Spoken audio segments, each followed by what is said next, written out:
Ayuk right, they motion McCaffrey, backwards pass to McCaffrey, and he's going to throw downfield wide open. Brandon Ayuk, touchdown! San Francisco! He can run, he can catch, getting on fire! And Christian McCaffrey can throw! Now they go empty, and McCaffrey goes right. It is Garoppolo looking. Garoppolo under pressure, throws to the back of the end zone. Caught by Christian McCaffrey. Touchdown! CMC! Dynamite! One, just got it snapped in time. Inside handoff. McCaffrey finds a crack. Gets wide. 10, 5, 10. Oh, he got nailed on the goal line. Is he in? He's right on the goal line. What a run by Christian McCaffrey! They're going to give it to McCaffrey coming left. McCaffrey, touchdown!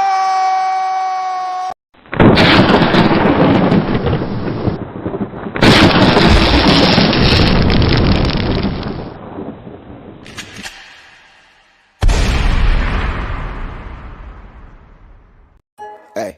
Breezy, Mo's Nose. Season 3, Peachy. It's about that time, everybody turn your TVs on. The Mo's Nose, Peachy, Breezy, and Fair to God. They keep it nitty gritty when they bring you nine to talk. We two gorilla, silverback, nah, silver. You know it's busting good discussion cause we get it in.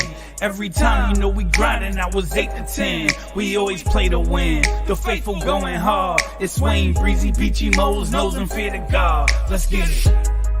Nitty gritty, it's the line is tall. Don't like it, better take a walk. Nitty gritty, it's the line is tall. We outline players up in chalk. Nitty gritty, it's the line is tall. Don't like it, better take a walk. Nitty gritty, it's the line is tall. Line is tall. Nitty gritty, it's the line is tall.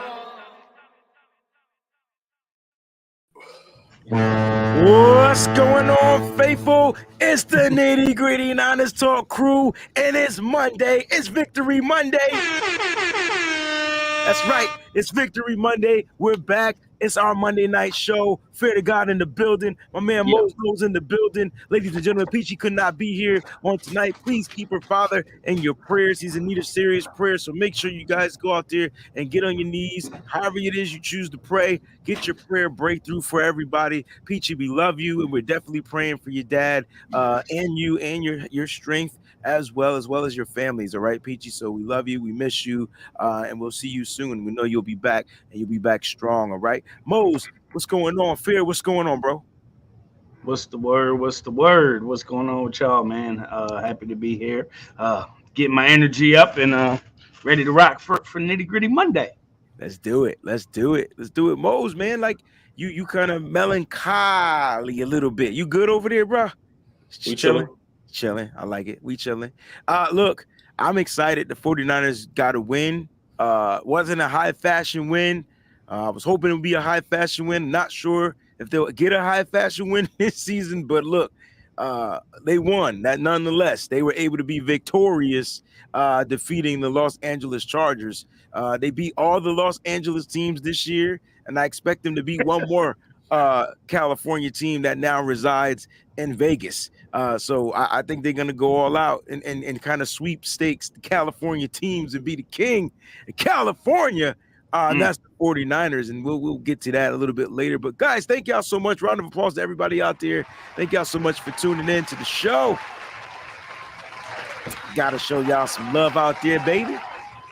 All right. Let's like and comment, subscribe, man, on the channels at the Wayne Breezy, man. You make sure you do that. Hit that thumbs up button. It's truly important. I'm looking at the show, and I'm not seeing our show amongst all the other 49er shows. So the only way we're going to get that is if you guys hit that like button so we can boost up this algorithm. You know what helps the algorithm, guys? You commenting. So if you comment on in the comment section as well as in the live chat, it will also help bump up the show into some of the great 49er shows that we have out there in the 49ers community. So make sure you guys do y'all part. It's at The Wayne Breezy. You can go to www.youtube.com/@The Wayne Breezy. It's also on Twitch as well. So if you're on Twitch, don't forget to follow and subscribe. You can do it free with your Amazon Prime account. You can go to twitch.tv/the Wayne Breezy. It's a new page up there. I know it probably doesn't look like the old one, but I'm definitely going to be working on getting that going. I'm in contact with Twitch now. All right. Follow us on Twitter. That's Instagram at NGN Talk. So Twitter and Instagram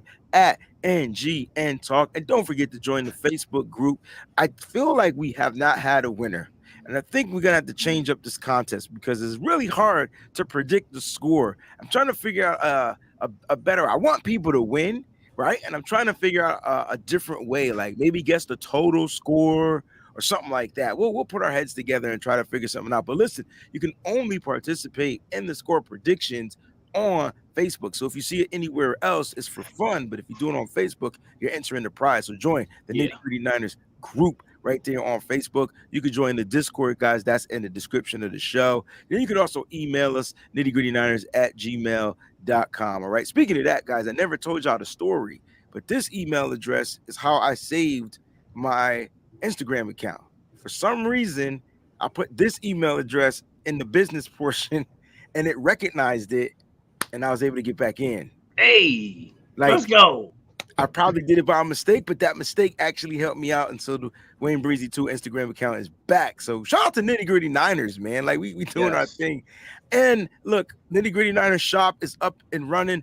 I'm working on getting some new designs, but yo, Teespring or Spring or whatever you want to call them, they being real finicky with what we're allowed to put up there and get like approved.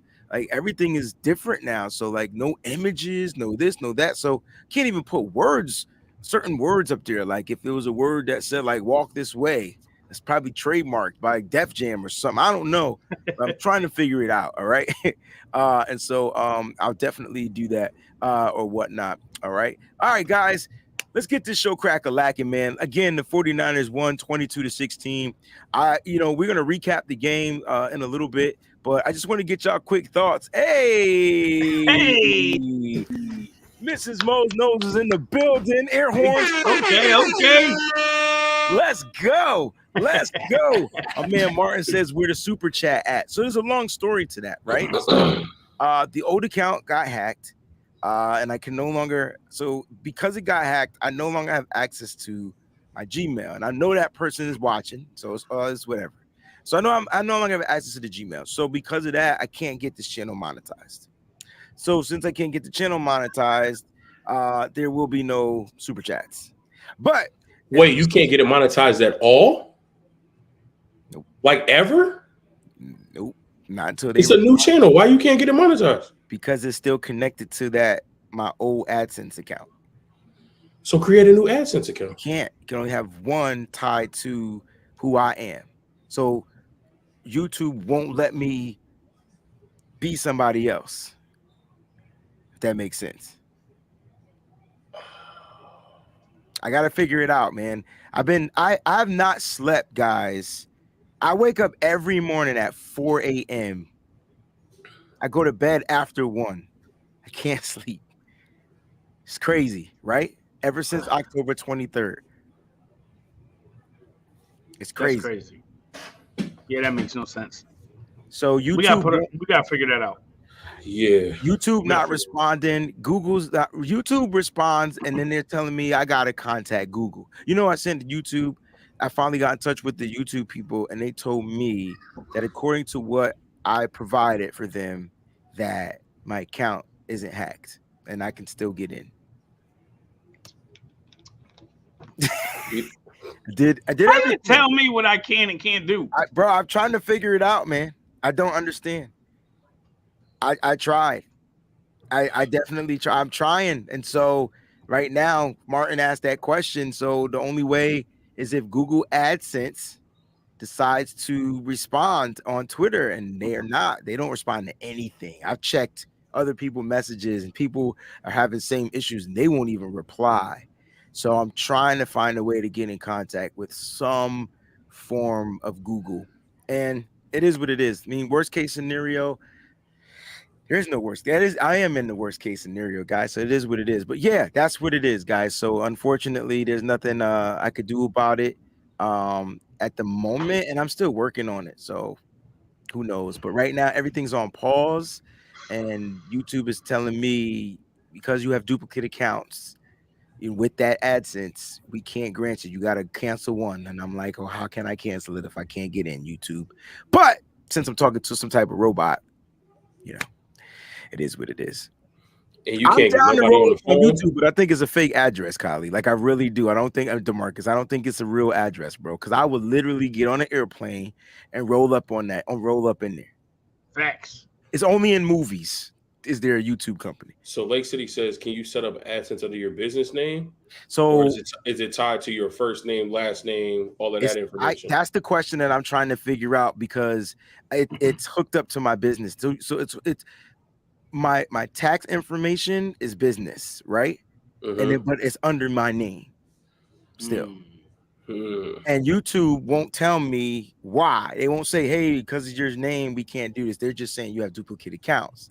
So I can't remember on that first account that I set up without going in seeing what I actually inputted in there. I can't remember it. And I can't even get. Wait, you have duplicate AdSense accounts? That's what YouTube Him is making saying. a new one is gonna be a duplicate. That's basically what they're saying, right? Even though I created it with a new email, I have that information they're recognizing is duplicating. So I'm saying to myself, then y'all can't be this stupid because I wouldn't duplicate it if I could get in. But y'all won't know this because y'all but that's 1 + 1. That would equal 2, and they're not that smart. Yeah. So there's not an option of me inputting somebody else. If I put in wifey's name, I got to put in wifey's info. Does that make sense? Yeah. If I put in your name, I got to put in your social security number. Yeah. Or a tax ID number. Or a tax ID. That's what I was thinking, but we'll talk about that off camera. All right. Yeah, we will. So yeah, that's what it is. Coach Cruz says everybody jump on the Patreon. Hey, facts. Hey man, we gotta do what we gotta do. Patreon is I don't mind leaving YouTube. I just don't understand it though. Like I really don't. And I've been so endowed with YouTube, I haven't even like talked to Twitch. That's a whole nother thing. And I don't even know if they're the same boat, but we'll talk after the end of the show because I got some questions because I'm like, yo, it's tax season, yo, and I'm trying to figure out like I'm not gonna get them statements because they go to the email. It's electronic. Yep. Yeah. So I'm gonna have to get the government involved. It's funny, I watch all these stupid TV shows and I'm looking for them governmental people. You know what I'm talking about. I was watching a movie last night on on Netflix about like this hacker. She was a professional hacker, and she was dope. But they was after her because she hacked the wrong person. And I'm like, damn, if I could get her name and number, man. Have all your stuff back in 15 minutes. 15 minutes, bro. But guys, I'm excited because the 49ers won, man. It was a long night, long day, but they were victorious, man. And I think at the end of the day, like that's all that matters, right? They found a way to win. But you know how we are. We gonna figure out like that's not good enough, in my opinion. And what I watched wasn't good enough either. Tired of watching the defense get punched in the mouth real quick, but then they respond. Right? They figure it out, right? For sure. But then the offense can't really. Are we still struggling with the identity for the offense? Like, because why can't we figure it out? And why don't we just how is it this? I got this question, and I'm gonna let y'all answer it. How is it that we play a team that is the worst team in stopping the run? We do it, it's successful, and then we stop doing it. And then we struggle, and then we have to come back to it in the second half.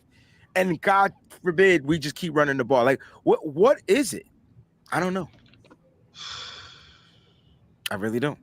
I don't know if that's a rhetorical, but it's not. I would love to hear what you guys think it is because I really don't know. Like, it confuses the heck out of me. I think me personally, I think a lot of those Jimmy was audibling out of run plays, and I don't know where the logic is, but they legit had like 4th and 5th string DTs because their starters were already hurt, and then the guys that they had subbing in got hurt. Just run the ball. Just run the ball. It's that simple. I don't know what was going on and why, but my personal opinion, I think that we're audibling out some of those. Yeah.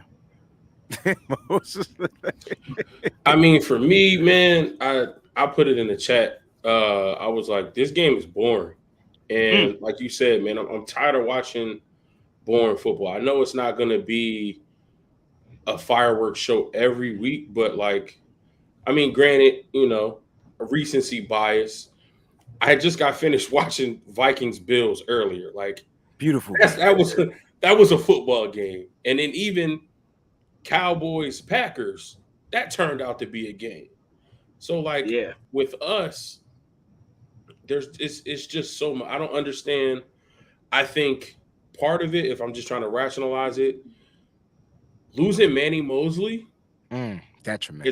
It's probably the biggest loss. I'd say, because early in the season, we didn't have Eric Armstead, and Javon Kinlaw wasn't 100% before he went down. But early in the season, our defense didn't start slow. Facts. And I don't know why the subtraction of one corner changed that. As soon as Manny went down, that very next game, the defense always starts slow. Yeah. It's like we can't figure out where we need to be, what's going on, what's happening. And thankfully, the past couple of games, D'Amico has been going into halftime, making adjustments, and we coming out in the second half and we shutting teams out. Yeah. But what happens when we go up against a team like Kansas City, where they also make halftime adjustments, or they prepare for your halftime adjustments, and they still coming out and putting up points on the board? That's one aspect of it. That's the defensive side of the ball. Yeah. On offense, I do kind of understand why they were checking out of some of those runs, just because they were stacking the box. That's just what they do. Because of their lack of defensive front, they had Chris Collinsworth was calling it out all night. They were going to a 5-man front, six-man front. Like, they were stacking the box for the run, whether it be inside or outside. They were preparing for the run. I think, one, Kyle didn't adjust enough, and two, whatever audibles Jimmy was going to, I don't know if they were self-chosen audibles or the two plays that Kyle gives, like, this is the run, this is the pass. If you check out of the run, this is the pass to go to. So I don't know who to blame for that. But the passes that we were checking into, to me, wasn't taking advantage of the fact that they had all of these dudes in the box. Yeah. And I put it in the chat yesterday. I said, I was being facetious, but I said, all of these people in the box, you don't want to take any deep shots. I said, you respect Asante Samuel Jr. that much that you don't want to go after him at all, but you traded back and didn't take the opportunity to draft him when you had the chance. Don't do that, Mose. But you showing him this much respect in this football game. Don't do that, Mose. That didn't make sense to me. How do you show him that much respect where you don't try him one-on-one when you know he has no safety help and they got 7-8 men in the box, but you didn't select him when you had the opportunity to? Right. So I was being facetious with that, but it's like, why aren't we taking more shots downfield? And I know Jimmy Garoppolo is not that quarterback, but he showed that he was capable. He don't have to throw the ball 60 yards down the field. But if he can throw it 20, 30, 35, he showed it on that play when we were in Atlanta. He threw that pass to Ray McCloud up the seam. Ray just dropped it. So their opportunities are there, and Jimmy can do something. And right now he's playing with a certain level of confidence that we haven't seen him play with in a long time, where he's trying stuff more. This game against San Diego, I keep calling San Diego. Me too, bro. Don't feel bad. This game against Los Angeles, he was throwing outside the numbers. He was throwing to the sideline. Accurately. I think he was 3 for 4 outside the numbers, to be honest. So he's pushing the limits of what he's able to do. Why aren't we? And this is another thing I'll struggle with, and I'll end it. I want to blame Kyle and his play calling, but then we get into a situation where we have 5 red zone trips and only cashed in on 2 of those. We were 2 of 5 in the red zone. So that means we're getting down there, but we're not executing enough to get it in. Now, I don't know if his play calling, which I do believe is partially the problem. His play calling once we get into the red zone is just not advantageous or creative at all. And then I think there's also a lack of execution. We could talk about offensive line, we could talk about receivers giving open, whatever. But as much as I want to put it on him, we can't be 2 of 5 in the red zone. That's ever for sure. It's hard for me to blame his play calling now. Like I remember at the beginning of the season, I thought the play calling was super vanilla and it was watered down. And I think it might have never been the play calling. I think the one thing we always forget to revert back to, bro, is his trust. And I really don't think he trusts his players during certain moments of the game, like Jimmy Garoppolo in the red zone. We watched him throw an interception in the red zone against Kansas City, and I don't think he's allowed Jimmy to throw in the red zone since. It's weird, bro. It's super weird because Kyle Shanahan will trust you until he can't trust you. And we've seen him take the ball out of Jimmy's hand before. Mose, to talk about your point, why not test the ball, get the ball down the field? Look, I don't think Jimmy was having time. The way the defense, as bad as they were, they played the game perfectly against the 49ers, bro. Right. Like, when I say bad, I meant because they were missing some pieces, right? They're missing Joey Bosa. They don't have the normal talent. Gone. Right. So, dude, they were putting 6 in the box, Mose. You called it, right? They're telling Jimmy, y'all run the ball if y'all want to. Jimmy checks out of it. The moment Jimmy check out, what that line do, bro? Bail. Lyman drop back. I was watching fat mother just drop back to defend the pass. Jimmy was confused, bro. He was confused. He didn't know what to do. Like, that's why you saw balls going to the dirt. Jimmy was like, I ain't throwing no interception, yo. I'm going to throw these away. He was confused, and it happened a lot. And he did revert back to the run. Kyle got back to it. Once they started playing bully ball in that third quarter, you started seeing Elijah Mitchell kind of like tune up. And Coach Cruz put something really good in there. Yo, why are we running to the outside if running up the inside was the joint? First of all, here's the thing. You're not running to – don't ever run to what you call it side. Khalil Mack was shutting the run down, period. They got another side. Pick the other side. Nah, they run into Khalil Mack's side every single time. And it could have been Khalil Mack. It could have been Daddy Mack. It could have been return of the Mack against Mike McGlinchey. It didn't matter. It wouldn't matter. Bro. Yeah, but I think it would have been different had it been a different tackle. But, like, even still, I don't care if we had Tristan Wirfs over there. Like, bro, that's Khalil Mack.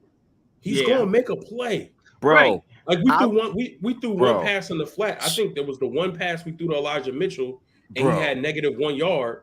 But why would you throw that to the side that both Khalil Mack and Derwin James was on? Because both of them made that play. Like that, bro. Did you see how they were stacking it though, Mose? Did you see how they were stacking it? So on that left side, like if the defense is facing us, that left side, how many times you counted Derwin James in the box, bro? That's when you hit Kittle over the middle. Yo, anytime Derwin James was on that line, Jimmy need to hot route Kittle. Yo, I'm throwing it to the middle of the field. Go get the joint. Yo, yeah, but he was happy. Here's what frustrated me about that too. I saw a lot of times in this game where they were motioning Kittle from the right side to the left side, bro. So they motion Kittle away from McGlinchey. There's still Khalil Mack and Derwin James on that side, and Kittle only gets 2 targets. Bro, there was a play, all right, and I did the guys 8:00. If you're on the Patreon, if you're the middle tier and the elite and the legends tier, you'll have the offensive breakdown. There was a play. It was Brandon Ayuk caught the pass, right? Joe, when you watch this play, I had to rewind about 4 or 5 times, yo. Kittle was wide open for a touchdown, bro. And it just Jimmy just threw it to Ayuk. It was still a completion, and I know we're not supposed to talk about it, but that's a missed opportunity. I focus on missed opportunities, right? And so that was a missed one. I'm like, damn, Jim. Damn. On the same side, you had Ayuk in the middle and Kittle was down the field. There was nobody there. Nasir Adderley, eventually, he had Adderley beat enough for Jimmy to sit the ball in the zone. And I guarantee you, if Kittle would have caught that pass, Adderley wasn't tackling him. So that would have been a touchdown too. So, look, I don't know. Jimmy is who he is. The fact that he's completing passes is good. The fact that he's still missing wide open reads is bad, right? Because these wide open reads are what you're saying Kyle is not doing when he draws up the plays. I'm trying to tell you, the plays beat here, bro. Like, that was a touchdown. Brandon Ayuk dropped the touchdown right in the end zone. Passed a little bit behind him. Just slight. But wide receivers, number one wide receivers, they make that catch, bro. And not only that, like, we don't know if the route was for BA to sit down there and he thought Jimmy was going to lead him in. But Possibly. I thought Jimmy was throwing him away from where the hit would have been. Like, that's what you're supposed to do as a quarterback. Right. You know what I mean? Honestly, it was low. What does he normally do? Correct. He usually throws you in. But he's hospital ball. But he's progressing. So Exactly. like, we can't get mad at Jimmy growing. Yo, but here's the conundrum, yo. Okay. Here's the conundrum. We talk about Kyle and his play calling. Sometimes it's iffy, but you saying you watching the film and sometimes it's there. We talk about Jimmy and his deficiencies, but he was 19 of 28 for 240 yards. He looked better than Justin Herbert. And he threw the ball away once. He didn't throw an interception. He threw the ball away. Nice. He scrambled and threw a beautiful dime right in the bread bucket to Ray McLeod. That was crazy. He didn't throw a hospital ball to Brandon Ayuk to make sure that he could get the touchdown and not get his receiver killed. Right. It's like on both ends, on the Shanahan end, on the Jimmy end, there's this pendulum swing of good, bad. And I'm trying to, how can we get both of them to be like, do all the good stuff you do, bring it together and eliminate all the bad stuff that both of y'all do? Like, where's that happy medium for both of them? Because that's what it sounds like to me. With us just sitting here just talking about just rapping like we in a barbershop, it sounds like Kyle got his up and downs, Jimmy got his up and downs, and when both of their downs mix, we don't look good. When one is up and one is down, it's 50-50. It's not all on them though, because now you got to factor in the dumb penalties. Then you got to factor in like the drop passes, and it's put me on the defense, bro. Like that, like now that I really, the offense is intricate and everything for Kyle Shanahan. It's not a normal. When we watch, you said the game was boring, and I agree. I don't care what people say when they were there. You going to a game is totally different sitting in front of his motherfucking TV watching it. That game was boring. It was so boring. I went to piss and I missed the fumble. Yeah, I remember. You was like, "What I miss?" Because I'm like, how did I went upstairs. It was a punt. We were getting the ball back. I came back. And you came back, and they had the ball. Yeah. I'm like, wait a minute. Did we not get the punt? I'm searching the stats. BA. Refresh. Yeah. Right. I was like, then you told me it was a fumble. And I'm like, to me, BA took responsibility for it, but that was a fluke. You can't. We're so Go ahead, we're such a yards after catch team that like when Jimmy gives our guys the ball, he gives them the ball, and when they catch it, they always have the ability to make a move. So Asante Samuel Jr. is a little bit smaller than BA, couldn't bring him down, so he wrapped him up and just flung him around. And it just so happens that Derwin James was right there. And his helmet just so happened to be in a place where BA had the ball. So it's not like BA and where BA's head was. Yeah, I thought the helmet hit the helmet. That's what I looked. When I watched it, when I slowed it down, it was helmet to helmet.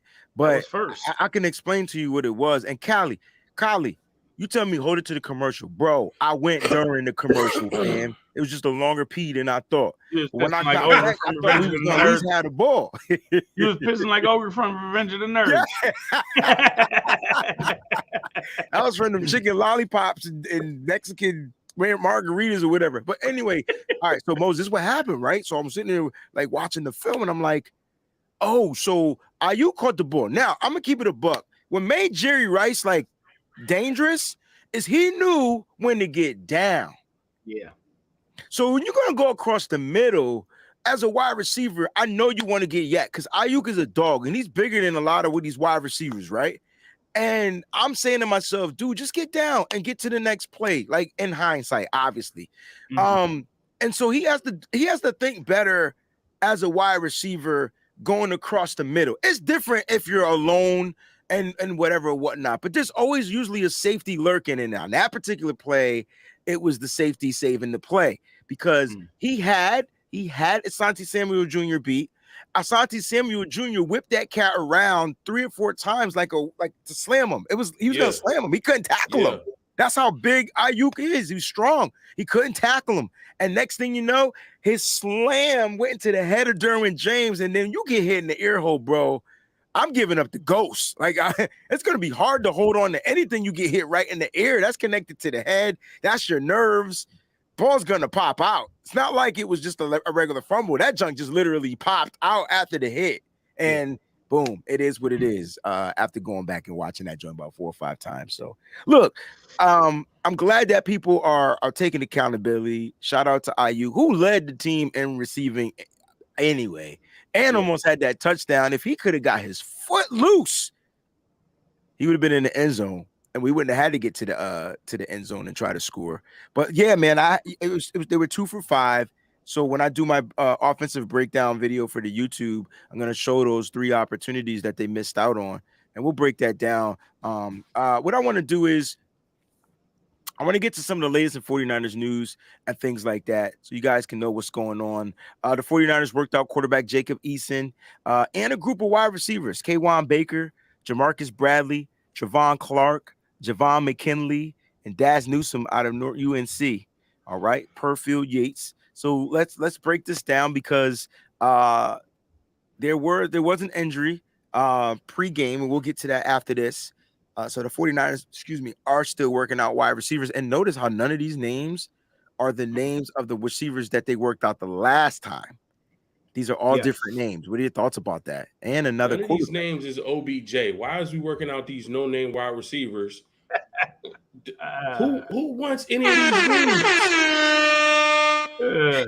Only name I know on this list is Daz Newsome, and I don't even want him. Out of UNC. Like, who wants these dudes? Listen, Kyle Shanahan said this today, just to give you some. He said they asked him about OBJ in the presser, and he said, "Listen, we're definitely looking into that. Basically, like we're always looking to get OBJ. So like it's a possibility that it happens, but another quarterback though, Jacob Eason. Let me get your thought on that, Fear, because Mose gave us his thoughts on the wide receivers.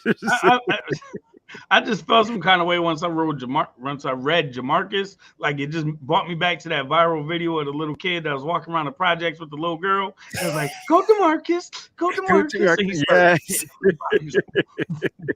That's what just hit, He went to my head. But nah, Jacob Eason, that's a nice name in college, in the college ranks. Like he did all right out there, man. I don't know how he would fit here. I'm just a little him, right. They chose Brock Purdy over Jacob Eason, didn't they? Right. Yeah. Right. So I just don't know how that would work. It makes me nervous that hopefully nothing's wrong with Jimmy. If that's the case, why are we even working out a quarterback? I don't think anything is wrong with Jimmy. I wonder if it's a practice squad thing. We about to play Kyler Murray.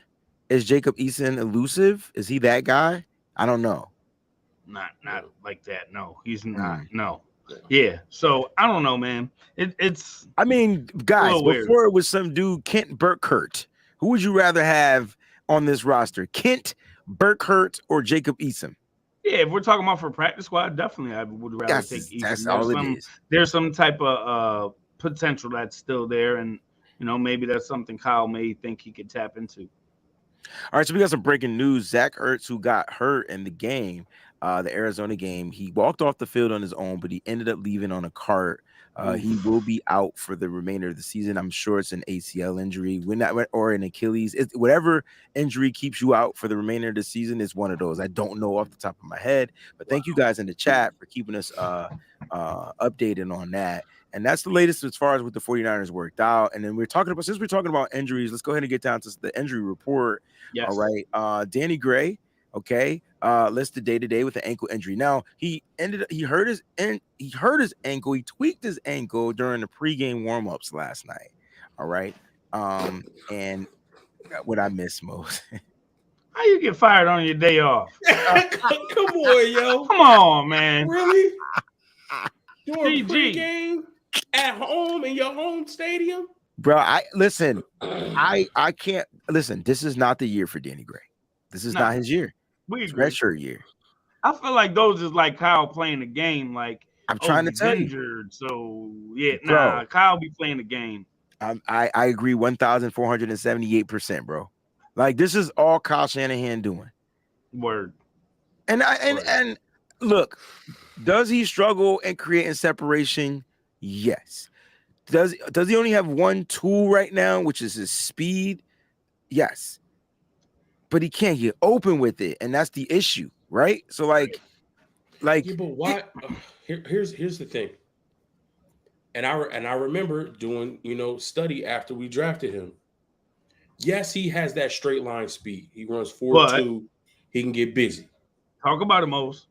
He also, one of the reasons why I thought we took him was to be part of the Yak Bros. Why? Facts. When you put on Danny Gray's tape, yes, SMU used him going deep. Mm-hmm. But they also gave him the ball and said, do what you do. And you know what he can't do well? Block. So if you can't block on this offense, even Ray McCloud gets blocks. So like it's not the speed, like you said. It's the fact that when they put him in there, he's a liability. And the 49ers wide receivers gotta be able to block. And on those plays, there was one play, he had that. So listen, he had you that. Don't draft him then.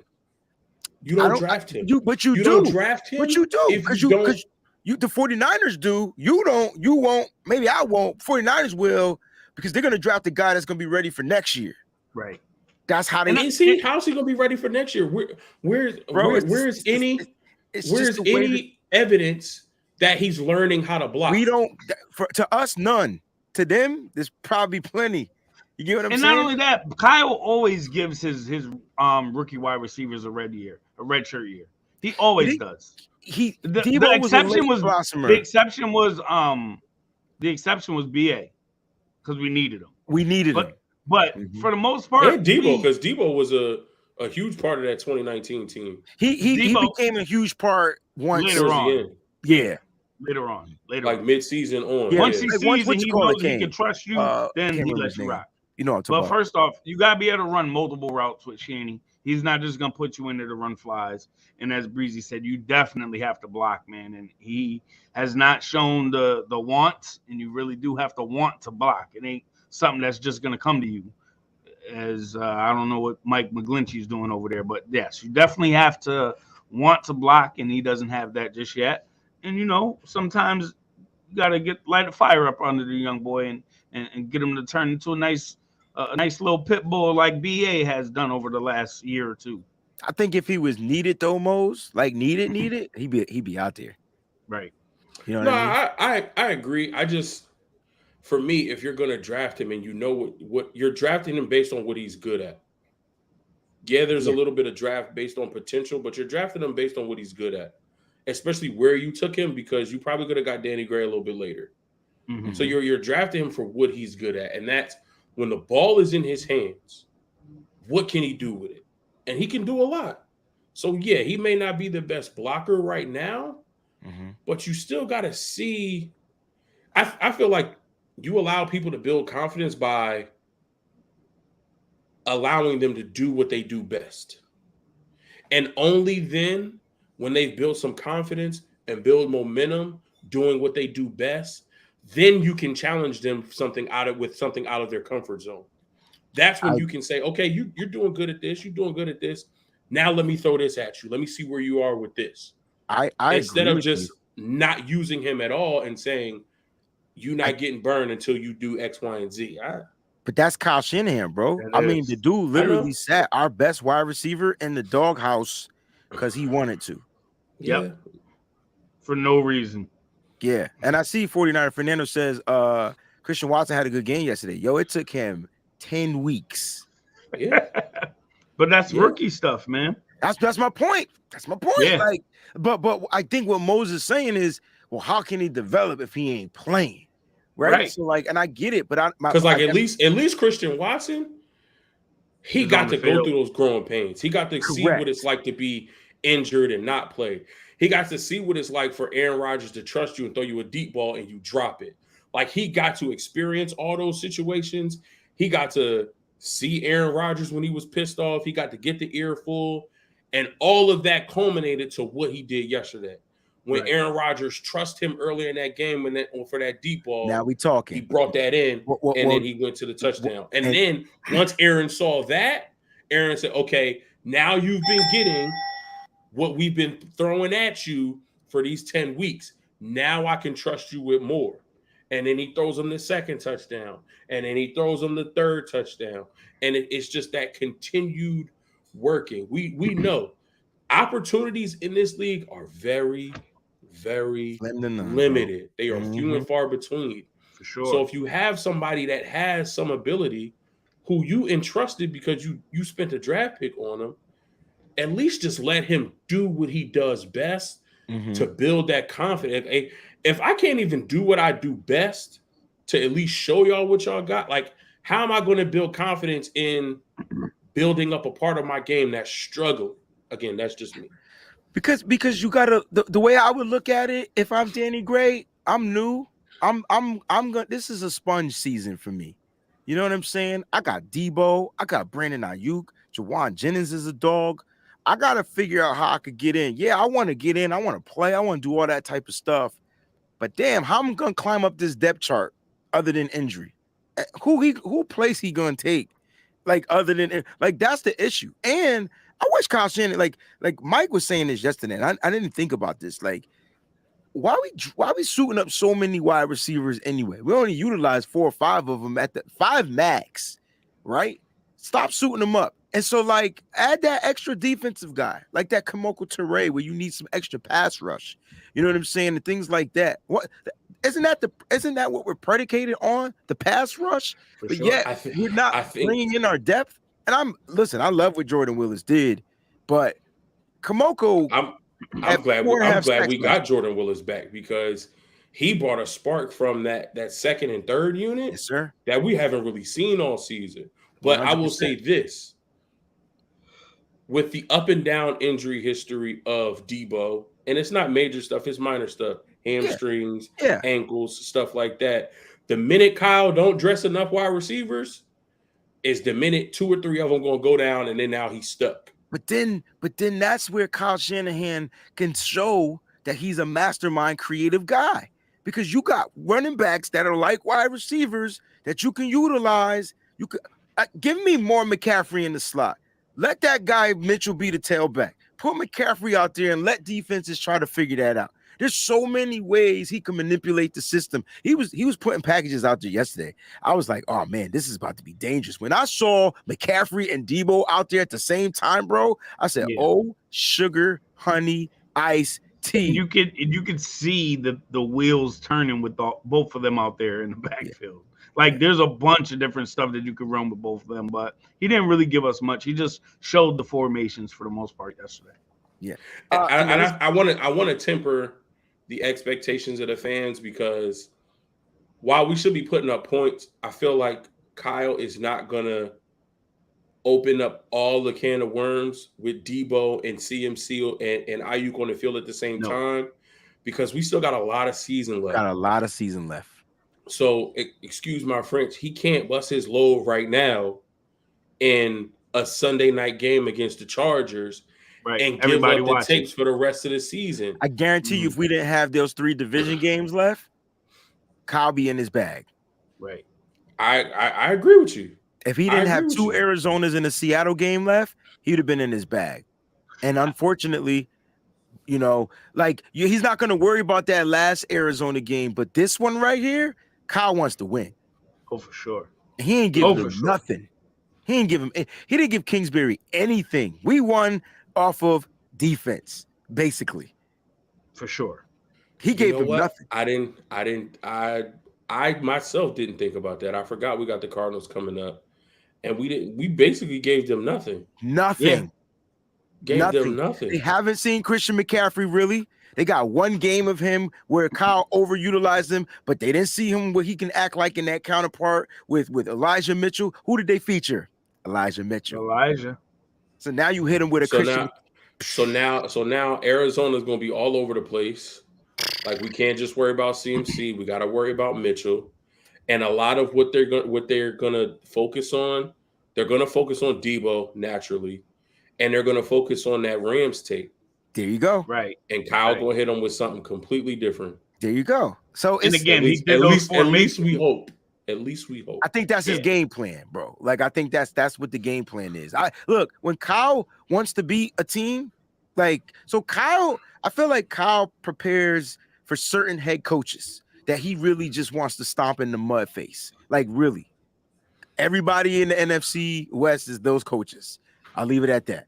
Yep. Everybody else, Kyle has some type of respect for. When it comes to McVay and Kingsbury and even old ass Pete Carroll, Kyle ain't feeling him, and he trying to do whatever he can to like put the pedal to the metal. So I tell you what, we're gonna end the show on some Arizona talk. Let's go ahead and finish up this right here. That's the only injury that we really have to worry about. I know Melissa said that Jordan Willis was greater than Teray. Yeah, you can argue Teray had more sacks than Jordan Willis last year, so you can say he's better, but arguably Teray is a guy that can get to the quarterback. So why not have both of them? That's my question. That's my thing. Why not have them? Yeah. Why add the 6th receiver when you can have an extra edge rusher? And they not going to play. And they're not playing. Who is the 6th receiver going to be? One of these dudes' names that don't nobody know that you put on the list? Who's it going to be? Willie Snead? Who not going to get no burn anyway? It's gonna be go DeMarcus. He gonna go right to the bench. That's a fact. Speaking of injuries, guys, here's the latest on Eric Armstead. So Eric Armstead has a chance to play Monday night per Kyle Shanahan. The 49ers will see if he's able to practice on Thursday. I have this game scheduled for Eric Armstead to come back. This is the game I had circled on my calendar. What are your thoughts about this? I had the one we just played circled. That's the game he is coming back.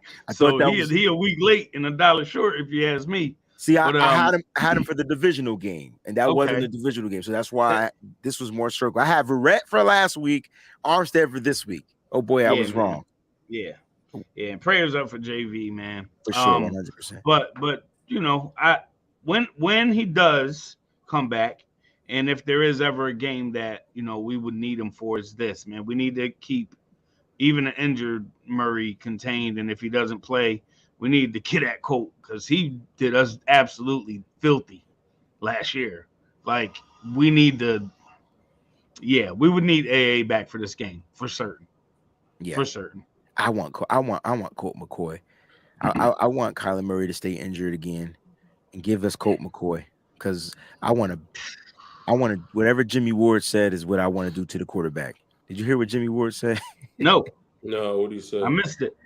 Oh man, he was talking about the quarterback when they run with the ball, and he just says he's like, I hope Kyler Murray, I hope he run with the ball, because I'm gonna give so Jimmy is Jimmy. That Jimmy Ward is Jimmy Ward. That's the dog. That's the one that got the bark. And I love it. Even though I felt like he got torched in the slot. I just don't think he plays well in the slot. But he was coming up in too. Of course we can have that conversation. That's what this show's about. Get Jimmy Ward out of the slot. Free Jimmy Ward. Free Jimmy Ward, yo. He belongs in the psych ward. back there in the backfield. He belonged back there with Hufanga. And listen, I appreciate what Tashawn Gibson has done. He doesn't make our defense better. He doesn't move the needle for me. No. Get Jimmy Ward back there at free safety next to Hufanga. Let them be interchangeable. And put Womack on the field.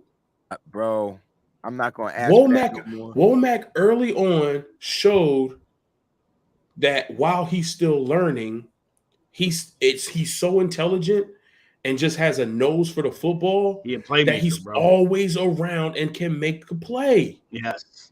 He's younger, he's fresher, he's faster. Hungrier. So these guys that are in the slot, he can kind of stay with a little bit better. Jimmy is best when he's in the back end of the defense. He's got everything in front of him, and he can help air traffic control back there. Like, I don't understand. Yeah, Gibson came in and filled in admirably. Thanks, man. Appreciate you, bro. Jimmy Ward is back. Put him back in his natural position and let Womack go out there and be our nickel like he was supposed to be. I understand rookies got to learn the game. You got to make sure that they hungry. They understand that this is about business every single week. Yada, yada, yada, blah, blah, blah, blah, blah. Whatever. Let the young bull play. Got to free Jimmy Ward. Let's go ahead and take a listen to this. This is actually funny. So I can tell you right now, it's the funniest 42 seconds of your life. Nowadays, you can't touch a quarterback, but I was trying to kill him. I wish he would have stood up. I was 2 times. I wish he would never slid. If I could let him feel me. Yeah. Did you see the play with Dre? Do you think he should have ejected? Nah, he shouldn't. Don't run it. We don't like quarterbacks running the ball. Don't run it. We play another running quarterback, Kyler Murray. I hope I can catch him. Don't run it. Kyle said it kind of blew his mind when he ejected. Oh, yeah. I don't got no sympathy for another quarterback on the opposing team. Don't run it. Yeah, I freaking love Jimmy Ward, bro. Yeah, and honestly, I feel like a lot of this spice is coming from, I'm not happy. I'm not happy. Angry Jimmy. He's clearly not happy. And now we're getting pissed off. Don't talk to me, Jimmy Ward. And I feel like if he was happy, he would probably say it in a more jovial he'd be smiling. way. He'd be smiling. He'd be laughing like, I mean, I'm joking, but I'm not. Yeah, bro. Right. Y'all all good jokes point. contain true stuff. Like, I'm laughing, but I'm not. Don't come across. But now he like, nah. Y'all missing the whole point, bro. I have no sympathy. None. For opposing quarterback. I'm a kill him. But the funny part is, we just won. And he mad.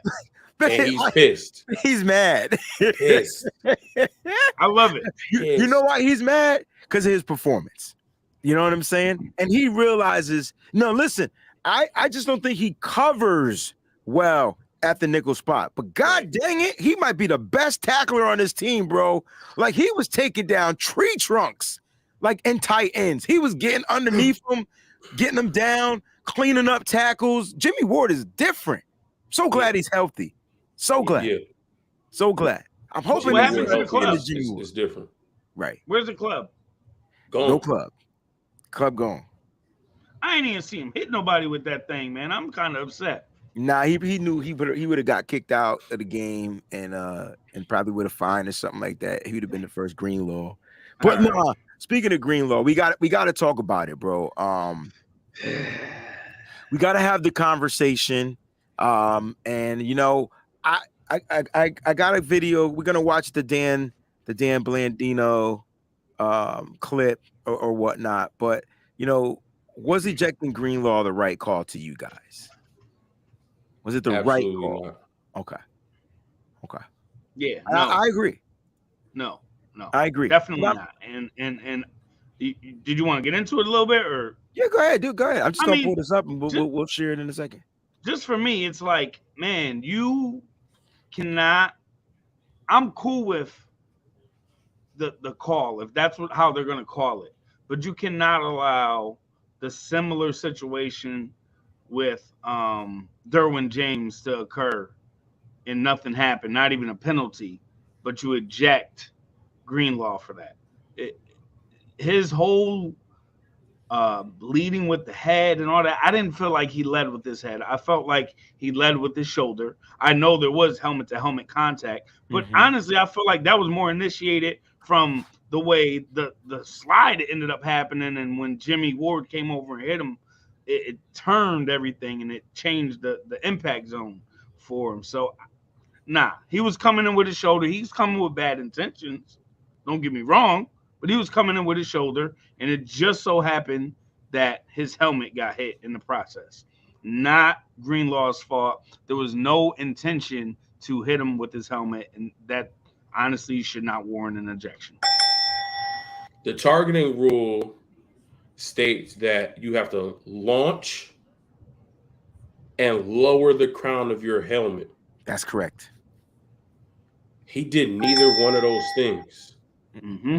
And had it not been, I don't understand how people who are around the game as much as they're around the game and understand that we have professional athletes that train all year round, and that we have, Justin Herbert is 6'6", 230. He's 6'6", yeah, he like 6'5", 6'6". He's a big boy. They somebody I can't remember where I heard it. Somebody said that they saw Justin Herbert walking in like the supermarket, and he looks like a defensive lineman. Like he looks like an edge rusher. Like he's that big. He's 6'6", like 230. He took that. Fred Warner is 6'4", 235, 240. Jimmy Ward was probably the smallest person on that play. He's like 5'11", 2-something. Dre Greenlaw, 6'1", 6'2", 240-something. Right. The slowest guy in that group is probably Herbert. Still runs a 4.7, maybe 4.8. We got grown men running upwards of 18, 19, 20 miles an hour. Mm-hmm. Yes. So all of that should be taken into account. Herbert was not in the middle of a slide. No. He did not start his slide motion. Why? Because the Predator caught him. If you watch the playback, Fred Warner is on his ass and catches him. Fred Warner hits him first. Yep. Then Jimmy Ward hits him. So it's when they talk about a bang play, if they watch this both in slow motion and in regular time, it's Fred Warner hits him, Jimmy Ward hits him, then Greenlaw hits him. Bang, like pops. But bang. But the Warner and Ward hits, what did they do? They changed the target area. Correct. So if Dre Greenlaw is playing football, what is his job to do as a defender? My job is to get the stop. My job is whoever has the ball, bring them down. Because Herbert didn't go into a slide, he is not protected, and he is listed as a ball carrier just like everybody else. Facts. So if I'm going and I'm targeting his shoulder, chest, of his midsection area, if that's where I'm targeting to tackle this man, and I'm already in mid-flight because this is my job, but my teammates then come in, hit him, and change his target area, I'm already going full speed. I can't stop. Facts. So what I can't understand is how we can all see that, even if we weren't 49ers fans. I had a bunch of people telling me, that was a terrible call. Greenlaw shouldn't have been thrown out of the game, who are not 49ers fans. So I don't know how a bunch of people sitting at home can see that. Mm-hmm. Even the referee, I don't forget it. It wasn't Dean Blandino. It was somebody else. But everybody has an expert referee now. Even the referee during the game said he shouldn't. He said it should. He went as far as say it shouldn't have been a penalty been called because of how the play happened. Mm-hmm. But at the very least, he shouldn't have been ejected. And this is a person who was an NFL ref for 20 plus years. So how can he say that? We at home see that. But Troy Vincent in New York, who, by the way, in his day had a bunch of hits like this, but that's neither here nor there. Troy Vincent in New York all of a sudden says, no, that was illegal. Hey, throw him out of the game. It wasn't. Bro. Did they make the call to throw him out? I thought the refs made New the York? call. No. No, New York they talked to New confirmed. York. No, I thought the They refs talked to made New the York call. They threw him out the game, and then the New York could have overturned it. I thought that's what it was. Yeah, I but didn't they know- confirmed it though. New York They confirmed. Oh yeah, it. they confirmed it for sure. Yes. But I thought the refs initially ejected him from the game. They didn't come from New York in the No. beginning, but then during that break, there was like a small break. I thought they called New York, and Troy Vincent was like, "Nah, this was malicious. It was intentional." Like, you know what I mean? Yeah, That's This is- terrible. This is what Dan Blandino had to say about it. So we all know who he is. And let's listen to him. And there was a lot of conversation about, well, is it a foul? Herbert was a runner. He was falling forward. But I believe what they called was use of helmet. Use of helmet. It doesn't matter if it's a defenseless player or not. The defender can't lower his head and initiate forcible contact with the helmet. So I think that's what they called. And then anytime there's a flag down for a player safety issue like that, the folks in New York can get involved on a potential ejection, whether the officials are going to eject and New York confirms that, or they're not going to eject. New York can come in and say, no, this is flagrant. This is egregious. And you've got a group of people, Walt Anderson, Perry Fuel, Troy Vincent, the EVP of football operations, who can get involved in that discussion. And ultimately, they did decide that, in collaboration with the on-field officials, that they were going to eject Greenlaw, and so that's that process that takes place. It's not just the officials on the field. You do have a group of people, designated people in New York at the league office that can get involved in those discussions. And they could be wrong. All right. I mean. But Kyle Strahan also said that he doesn't he would be very surprised if the NFL would suspend Greenlaw, so he's not really worried about that hearsay in the per Matt Mayoko. So that's good news, right? Like, I mean, he's gonna get a hefty fine, right? And he got kicked out of the game, and I tell you what, we won the game, so at least he can say, well, it was worth it, right? Because they went on, they won the game. And the cool thing about Greenlaw was him cheering on his defense and talking shit as he was walking into the tunnel. Like, I think that was the best. I love part that of the situation.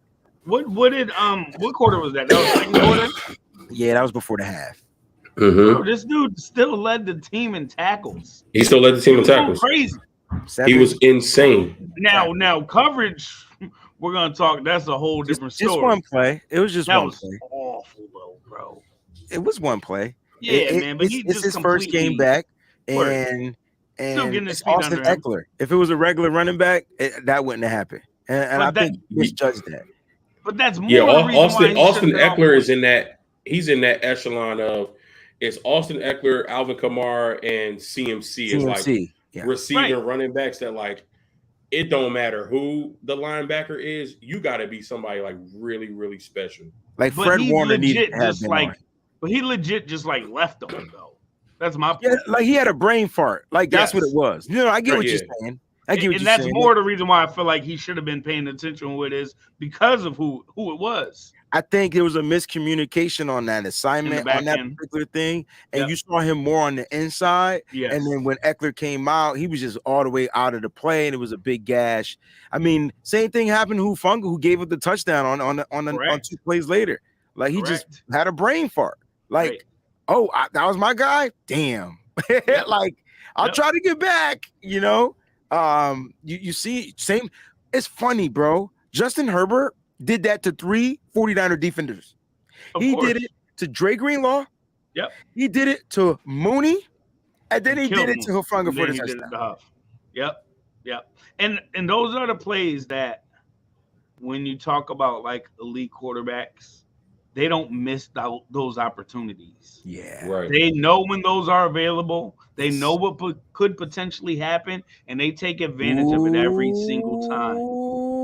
I'm telling my mom. Did you hear what you just said? I'm just saying. Say what you said to start that conversation. Elite quarterbacks. So where can we take advantage of those opportunities? I know Garoppolo isn't elite because he don't take advantage of opportunities.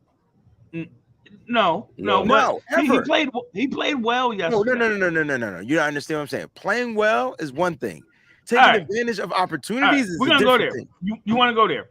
I do. The wildest stat I saw last night was the 49ers are 10-2 when Jimmy Garoppolo doesn't have a passing touchdowns, bro. When he does not throw a touchdown pass, that's the weirdest. 10-2. Y'all help me understand. I love this show, bro. This is why I love this show. Help me understand. What other team can go 12 games and win 10 of them when their quarterback is not throwing a touchdown? Help me understand what other team can do that. That stat doesn't exist for any other team. You know why? Because only the 49ers can do that. Because Kyle Shanahan, the guy that and honestly, that's what it's going to be. And unfortunately, that's Kyle Shanahan's calling card. It is finding a way to get wins with mediocre play at the quarterback position. But then it's like, okay, you found a way to get regular wins. Now I need you to find a way to get big wins. It's different though, Mose. Really big wins. It's slightly different. Because in the playoffs, it shouldn't be. It is though, because in the playoffs, I don't know what button players push, but they get it's like an extra button that they got. And everybody got to push that button. Every player. And nitro boost. That's what it is. For some reason. Look, I'm keeping it a buck. I think the only reason why we lost in the playoffs last year in the NFC Championship game is because Jimmy Garoppolo was hurt. I'm with you. You can't convince me that's not why. That's the only reason why we lost, bro. If Jimmy Garoppolo was healthy, he doesn't play that poorly. He plays well enough to win. Right. And we lost by 3 points. So imagine healthy. And I know he threw that interception at the end, and the Rams could have scored again, possibly, but they just wanted the game to be over. You know what I'm saying? But guys, those don't happen. Like, we were beating Dallas convincingly. He was hurt in that game. We couldn't do shit in the Green Bay game. Correct. Shout out to Jordan Willis and the defense on the special teams. Defense held them to what? I can't even remember what the score was in that Green Bay Packers game. I don't know if they scored a touchdown, bro. I don't think they scored. Yes, they did. A.J. Dillon, right? And then we injured him. No, they didn't. It was like 10. The score was like 10-6. Right. So they didn't even get in the end zone, bro. So the defense played that well. We had a field goal, and our only touchdown came from special teams. But my point is, Mose, you asked, can Kyle win it? He can, but he got to get all of his players to push that button. My bad. 13-10. They did 13-10. Sorry. And then that one player that needs to be in the he don't need to lead, but he need to be in the pack. Facts. And if and that's why I said if Jimmy wasn't hurt, they win that game. I don't know if they win the Super Bowl, but they win that game, bro. But does that go back to people saying how important Jimmy Garoppolo is to this team? It's not about him being important. It's how important a quarterback is to this team that can do the things that Kyle Shanahan needs to be done. It can't be done with any quarterback. I think Trey Lance. It has the floor is Jimmy Garoppolo. That's correct. That's okay. Thank you, Mose. Correct. That's the floor is Jimmy Garoppolo because we've seen any quarterback that is not at the level of Jimmy Garoppolo, this team doesn't do good. Correct. Right. It can in spurts. I mean, we've won games with CJ Beathard. It can't we've sustain. We've won games with Nick Mullins, but we can't sustain Mullins. Yeah, but we can't sustain it. With Jimmy, we can sustain it, but Jimmy is the floor. Mm-hmm. So if you have anything better than Jimmy, the outcome should be better. I think a lot of people may not have wanted it then, and we may be looking back at it now like, I don't know, maybe that wasn't a good idea. That's why he wanted Kirk Cousins. Yeah. Kirk was out there slinging that thing yesterday. Well, not just that. I mean, he stays healthy. Right. And we're expecting Kyle Shanahan to do all this amazing stuff, and he can't count on his quarterback being there. So, look, this is not a knock at Jimmy, if anything, this should be something like to boost his morale, because you said at the beginning of the show, Jimmy's playing with a different type of confidence, and that's what I like, right? But Yes. Jimmy still has to elevate his squad, bro. Like, he still got to figure out ways to get them that ball, to make sure that they get it in the right spots. He has to elevate his squad, and it starts with him by him elevating himself. So if he elevates himself just another notch, because here's what I got from Jimmy in this game. I didn't get anything different other than the fact that he learned how to throw the ball away. And if we can take that concept and aspect and add it to his tool belt, that's Gucci. Because when you get to the playoffs, they get stronger, faster, quicker, more fit. Like this field shrinks. And add in just one of those rollout throws. Oh, yeah. He had 3 in the game, though. You only got to do one of those again. I don't need 3. He I had don't need 3. Look, he went 2 for 3 on the rollouts. You don't even have to do 3. I know. Just give me one a game. I know. But I want to tell you how. Sit down in the pocket. I want to tell you how accurate he was in that. So there was one he rolled out and he threw it, and I'm like, oh my gosh, the ball bounced and hit Chris McCaffrey. I don't know if y'all remember the hit, and it popped up in the ear. Do you know why that happened, bro? Jimmy Garoppolo is getting better. He rolled out. He saw McCaffrey. McCaffrey had fell down and was getting up and couldn't react to the speed or the velocity of the pass. So as he was trying to get up to get the ball, pop, boom, and went up in the air. And that's why it was incomplete. But it was a dart only to Christian McCaffrey. Like, that's him growing. And that's him saying, damn, I can't stay in the pocket. We complain about him being in the pocket. He gets outside the pocket and we complain about it. Nah, he doing what he need to do. He's evolving while the game is growing. Yeah, I ain't complaining about that. That ball to Ray was beautiful. That was pretty. That was beautiful. So you weren't scared? I was scared as fuck. I was like, I mean, the way I saw the defender, Mose, I just saw the defender there. That's what I saw. Listen, I wasn't scared. I was thinking, one is a linebacker. Okay. 2, he's already on his heels and he's not turning to see where the ball is. I thought the ball. And Ray had at least a step and a half. So you talking about the Ray one? I'm sorry, I thought you the talking about Ray one. I'm talking about the Brandon Ayuk one to the side. Oh no. I said the one that Ray was apologies. Beautiful. No, the Ray one was all that the was one that Ray was play. beautiful. That was beautiful. The only thing that I was worried about is if he overthrew it. But then once I saw it develop, we've seen that before. And then that ball just fell right into the breadbasket. That was beautiful. So I mean, like, if he can continue to do that, he was 19 of 28 for 240 yards. Like, any other day, that's a good day. Even if he didn't have any touchdowns, that is a good day. He would have at least had one. BA dropped it. I feel like a few different play calls, again, we were 2 of 5 in the red zone. A few of those play calls go different. He's 22 of 31 with 3 touchdowns. You know what I'm saying? So, like, for sure. If he can just do this, that's and it. Maybe some of the stuff we saw earlier, I'm really trying to erase the Denver game from my mind. I'm walking moving out of the back of the end zone. Like, maybe that's just early rust. I wasn't able to train with my team. I thought I was getting traded. I wasn't expecting to be here. I didn't really get to throw how I wanted to. I was rehabbing, blah, blah, blah, blah, blah. Now he's had real game time experience.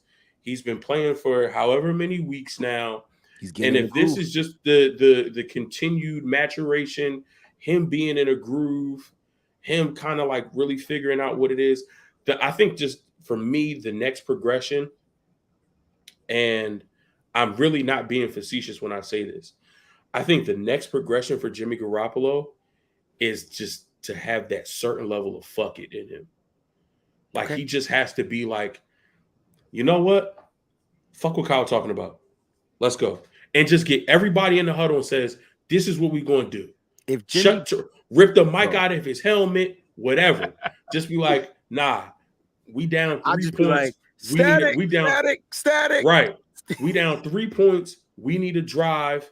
This is what we worked on in practice. This is what we've talked about in our meeting rooms. Debo, Brandon, CMC, Kittle. We've talked about things. I got it with you. Brindle, this is what I'm going to do. Make sure the line is straight. This is what we doing. And just he himself just set up a drive, 7, 8, 9 play drive where he's calling all the plays. Come on, cuz. Calling all the plays, doing all, making all the adjustments, and just like, I'm not feeling what's going on. I'm in the game. I'm seeing what's happening. Right. Let me drive. Let me steer this ship. Let me no longer be a passenger just along for the ride. Let me actually drive this thing. I think once he gets that, then we might have some. I think the only way we see that is if he does it. I don't think he gonna. I mean, he be talking back to Kyle, yo. He be throwing Kyle under the bus. Yeah, he do. So it might. That's why I was like, that. Fuck it. I think he got a little bit of it. It's just he don't use it in the right situations. Right. We see him after the game smiling and he loses. He's like, yeah, fuck it. I mean, like, nah, that ain't the time. We want to see it. We want that hungry attitude at that point, Jimmy, man. So he has it. He just need to know when to use it, if you ask me. I agree 100%. I agree 100%. Look, man, the game, that's the recap, man. Those are the highs and lows of the game. Hey, Fair, top play of the game for you. I mean, that Ray. The Ray throw. Seeing him get outside, him lead the receiver beyond the numbers, it was a beautiful throw. It was a beautiful read of the pocket and beautiful ball placement, man. All right. That's my play. All right. So he picked the Ray play. You going with the same play, Mose? Top play of the game? You on mute, Mose. Yep. Top play of the game.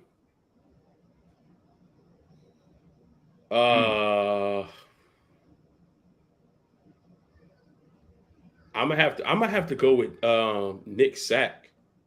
Because prior to that, no pressure. They had got a big play to DeAndre Carter, who we had talked about not being a factor, and he kind of was a little bit in that first half. So they had got a big play. They were down inside the 5. I think they had a false start that brought them back a little bit. But they had an opportunity to go in and get another touchdown. And Nick being able to get off of his guy, chase down Herbert and bring him down for the sack, and we held him to 3. I think that was a huge turning point in the game as far as momentum wise.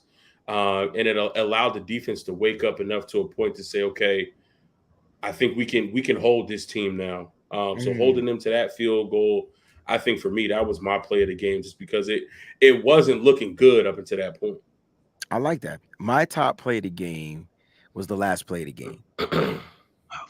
And it wasn't the interception. Oh. It was the deflection. That caused the interception. Okay. Yeah. Respect.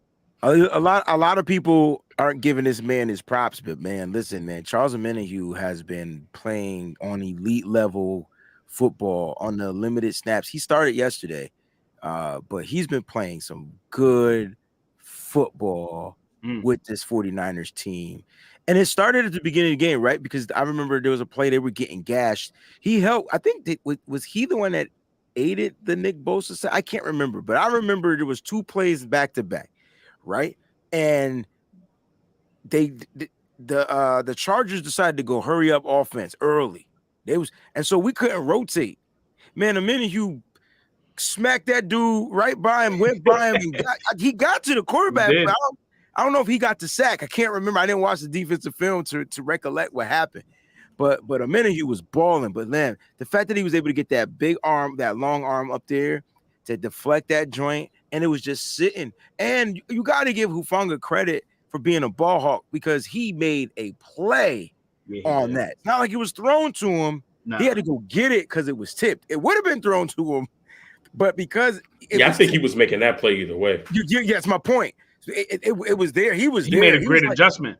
Yeah, he was like a robber. I don't even know if they saw him, Like he was just ready to rob the play, boom, boom, boom. But the fact that he went up and made the catch was cool. But it started with Amenahue.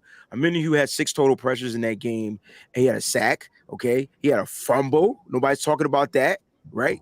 They got it back. Yeah, they did, but that might be the play. We didn't even know it was a fumble, right? That might be the play where they went hurry up offense and they got the ball back, and it went to the offensive lineman, but he couldn't advance the ball. Right, you know right. And they ended up losing like 7-8 yards. Yeah, so that Amenahue was definitely balling. Keep up the great work, young man. Keep up the great work, young man. Look, honorable mention. Honorable mention. You got an honorable mention?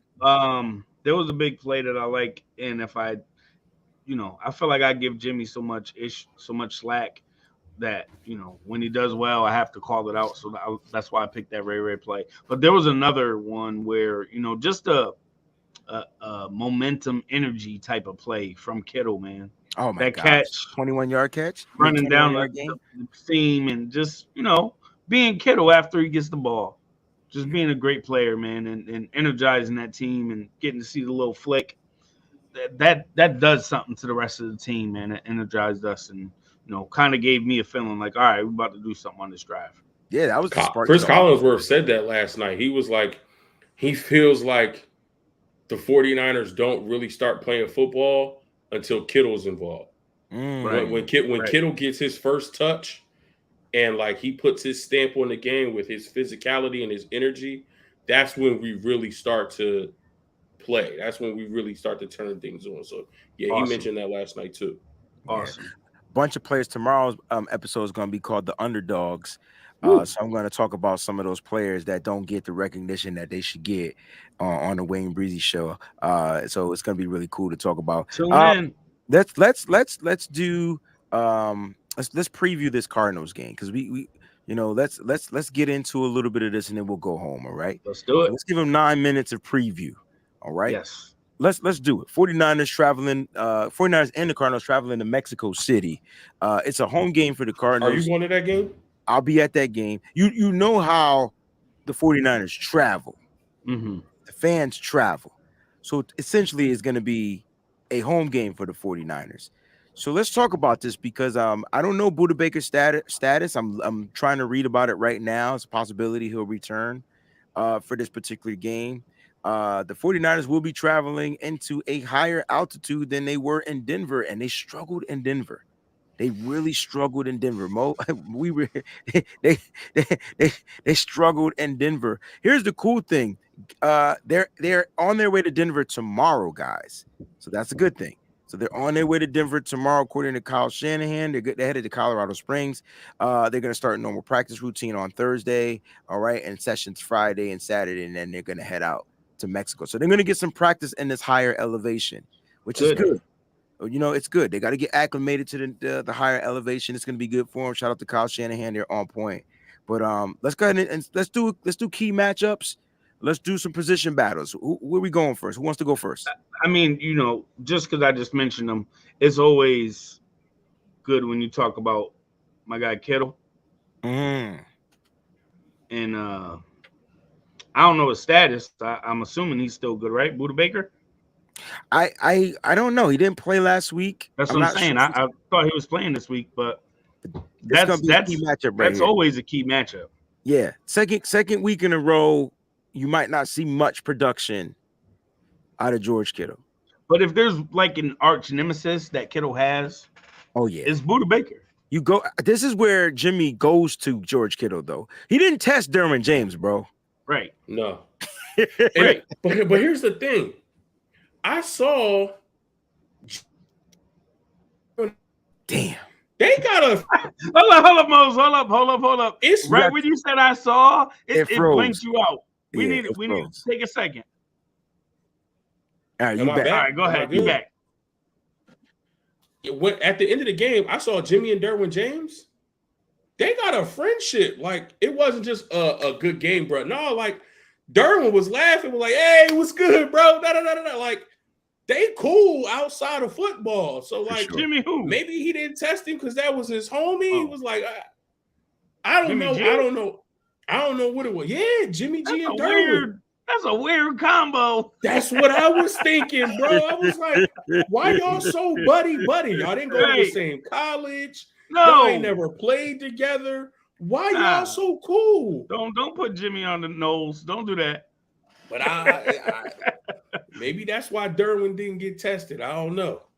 I mean, you know what, man? It's people respect talent, right? Derwin James is what? Definitely, we can't even, not even arguably, he's a top 5 safety in the league, right? Hands down. No doubt. Probably even by PFF, he's probably graded that high as well. So I think, those, as a quarterback and you see somebody great across the field, you like to have that little challenge and try to see what you can do against them. Or you make sure that you stay away from them and don't let them be an X factor in the game. I like it. I like your matchup though. I like the Buda Baker, the George Kittle. Mose, give me a matchup. Yeah, I mean, I like that one too. If Buda doesn't play, I think you still got to watch out for. They have really athletic linebackers. Oh my gosh, Collins, Isaiah Simmons. If Buda doesn't play, they're probably going to, Isaiah Simmons tag team back and forth on Kittle, but it'll likely be Isaiah Simmons just because he's a safety in a linebacker's body. Who runs a 4.2. It's just ridiculous. Do they still got that other safety named Jalen? Damn, what's his name? He was the one that got the hit on Trey Lance. But him and Isaiah Simmons, they were the ones that hit Trey Lance at that goal line. Just can't think of his name. I'll look him up. You go ahead and do your matchup. My bad. I mean, I was gonna go here. Go there. But he is back. So I think I'm gonna go here. It's gotta be Mooney and D-Hop. Ooh! Let's go. It's gotta be Mooney and D-Hop. That's must-see TV right That's must-see TV right there, bro. For sure. That's prime time right there. Yeah, it's got to be Mooney and D-Hop. And I think you may not have saw in yesterday's game, you may be able to nitpick Mooney a little bit. And I don't think this is him. I just think it's a product of our team because for some reason we play up and down to our competition. And Mooney didn't really have any comp in that game yesterday. Let's just be honest. No slight to Joshua Palmer, DeAndre Carter, or whoever the wide receivers are. That just wasn't comp for Mooney. But this is somebody who Mooney wants to do good against because this is establishing who Mooney is as a number 1 lockdown corner in the league. So if you don't think that Mooney's going to come ready, willing, and prepared to follow D-Hop all over that field and to lock him up, I think you're sadly mistaken. I think, like you said, must-see TV, Mooney Man Ward, DeAndre Hopkins. That's the one I'm going to be watching very, very closely. That's Stop that, Breezy. Bro, I'm trying. Listen, they got a pair of edge rushers, guys. Yeah, they do. I know they in a 3-4, but they got some guys out there on the end, like a Marcus Golden, these are guys kills us. Who always kills us. Him, always. I know it's not must see TV. This matchup, I kind of want to see what him and Mike McGlinchey gonna do, bro. That's a speed guy. Mike McGlinchey struggles with speed, struggles with power. So he struggles with everything. You know what? Mike McGlinchey get him off the field if they just run the ball. Just run him, put him on his butt side one time. You know what I mean? Yeah, but he even looked bad against the Chargers in some of them run plays. Bro, you saw what he did at the goal line. I'm not having this conversation with you right now. He missed the whole block.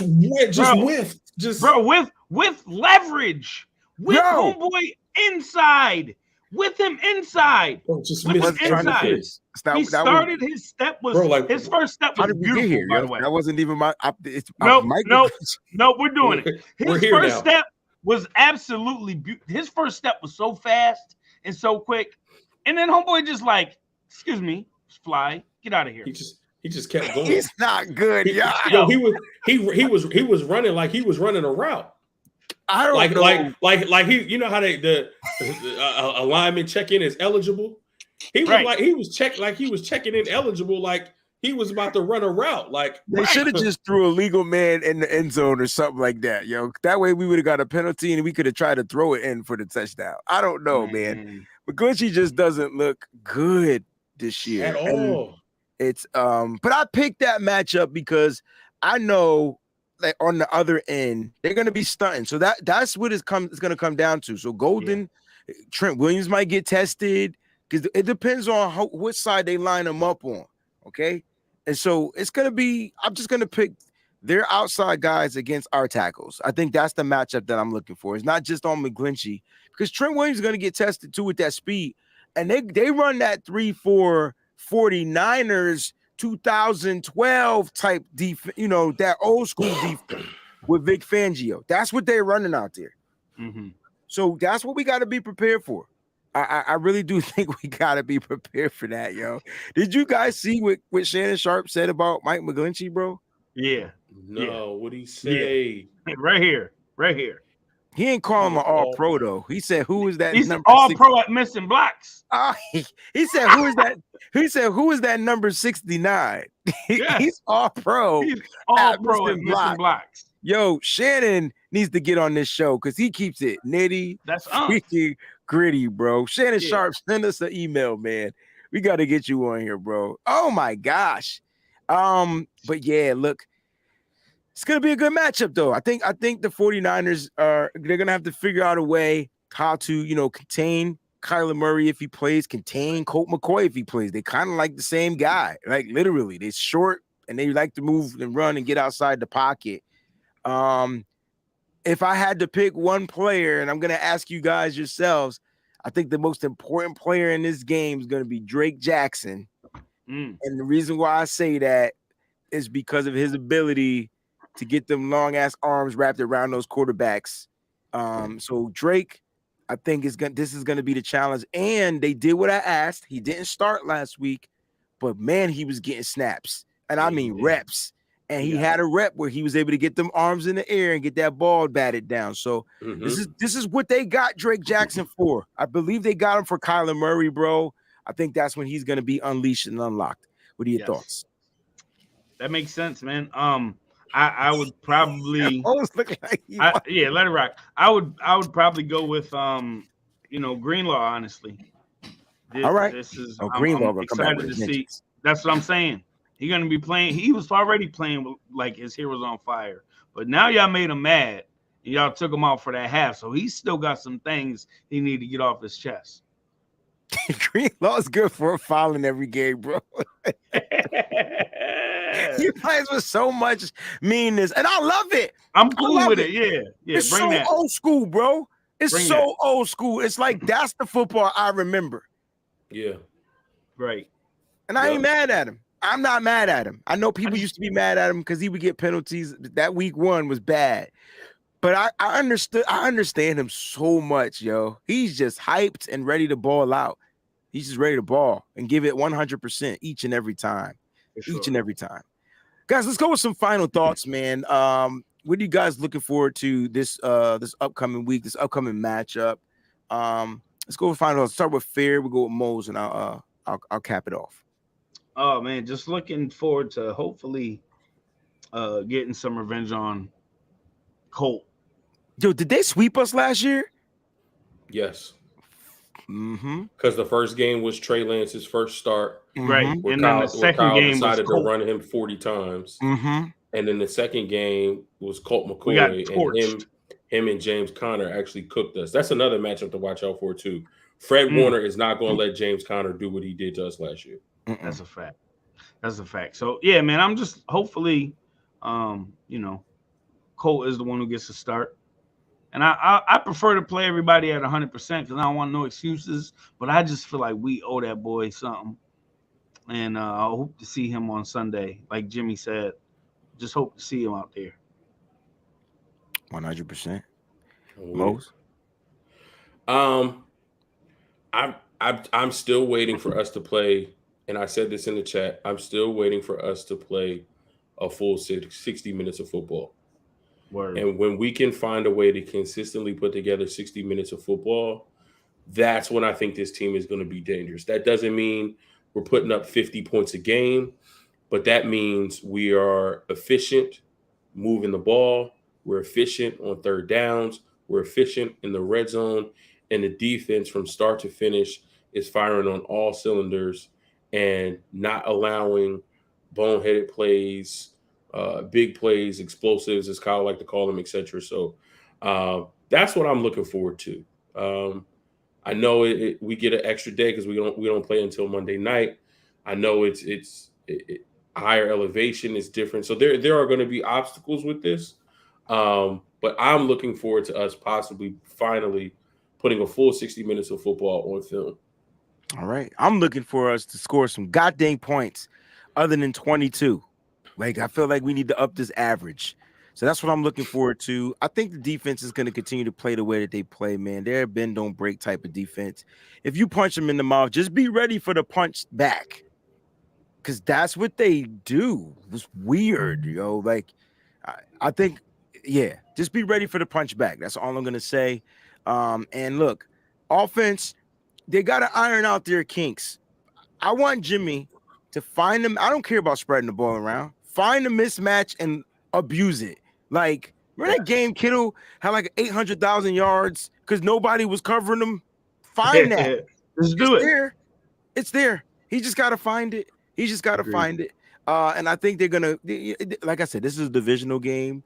This is where it's like no holds barred. They don't care what they throw out. They're going to come with the kitchen sinks.